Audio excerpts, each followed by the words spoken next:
Saan nga ba galing ang adobo? Nangunguna sa listahan ng adobo kapag napag-uusapan ng mga pagkaing Pinoy.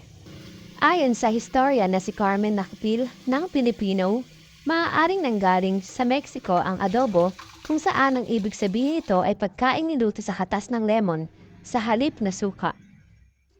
Kasama ang iba pang pampaanghang.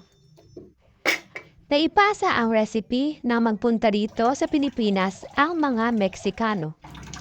Maaaring ginaya ito ng mga Pinoy at nilagyan ng sariling bersyon o tatak.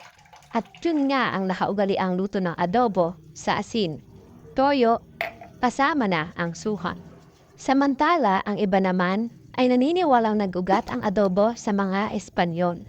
Nagmula ang adobo sa Espanyol, word of adobar, na ang ibig sabihin ay i-marinate o ibabad na siyang pangunahing paraan sa pagluluto ng paborito nating ulam.